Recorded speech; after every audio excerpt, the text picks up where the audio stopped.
কোন অসুখ আছিল? হ্যাঁ, আপনার বাড়ি কোন জায়গায়? আমার বাড়ি তো বাবা ঘুরা কোন চাকমা দেশ তেন কই আছুন? এই আমার যে বইফুট আছে কোন গোবর বইফুট আছে বনপদ আছে? কদ্দু করে না কদ্দ করে নাম না? ওটো ভাই অটো ভাই? ওই যে গারুস কল আছে না? হ্যাঁ হ্যাঁ হ্যাঁ। এই গারুস কল একটু উত্তর আছে। তো আমি এই হালুয়াঘাট থেকে এই এতটুক হাঁটতে আপনার কাছে 20 টাকাও নাই? আমার রান হয়ে রাখলে বহুত। হ্যাঁ, ও এই কষ্ট বাবা। 20 টাকাও নাই? না দেখো কত হইতে হবে। এই এতটা রাস্তা আপনার মতো আপনার বয়স কত হয়েছে? বয়স তো বাবা কি জানি ওই কত কিরকম হয়েছে বয়স কোন? বয়স তো শুনতে হ্যাঁ, 70 কে জানি হয়ে গেছে। 70 কে জানি হয়ে গেছে না? আচ্ছা দেখি আমি একটা অটো পাইলে একটু অটো দেয়া আল্লাহ দাঁড়া আছে, একটু দাঁড়াও, একটা লুক লয়ে দাও না, লাই জায়গা নাই। ও এটা মধ্যে জায়গা নাই।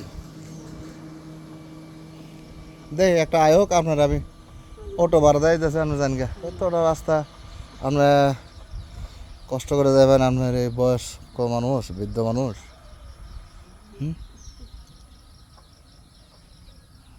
দেখি একটা অটো পাই নাকি। চাকমা দেশ আপনার বাড়ি? পোলাপান টোলাপান নাই? আল্লাহ মাল্লাহ বাবু হ্যাঁ, আর এনে আছেন বনপুতের এনো? আচ্ছা, তে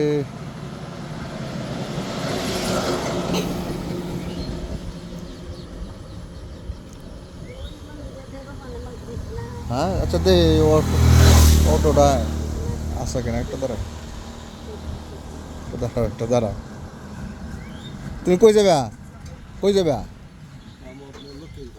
লক্ষ্মী করা এই যে মহিলাটা নিয়ে যাও, বয়স্ক মানুষ গবরা করা মোড়ে দাঁড়াইব। 20 টাকাও নাই তার কাছে, মানে কী করবো, 10টা 20 টাকা যদি থাকতো তোমার এই যে নেও ভাড়াটা আমি দিতেছি। হ্যাঁ নাও তুমি একটা চা খাইও।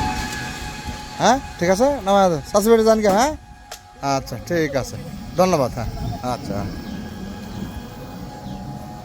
আসলে এভাবেই মানুষকে একটু সামান্য খুব সামান্য মানুষের উপকার করলে আমার মনে হয় যে আমরা অনেক কিছু অর্জন করতে পারি, এবং এগুলো আমাদের একটি সামাজিক শিক্ষা,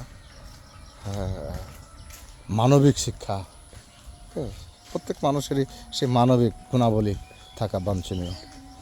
তো ধন্যবাদ সবাইকে। খুদা হাফেজ, আসসালামু আলাইকুম।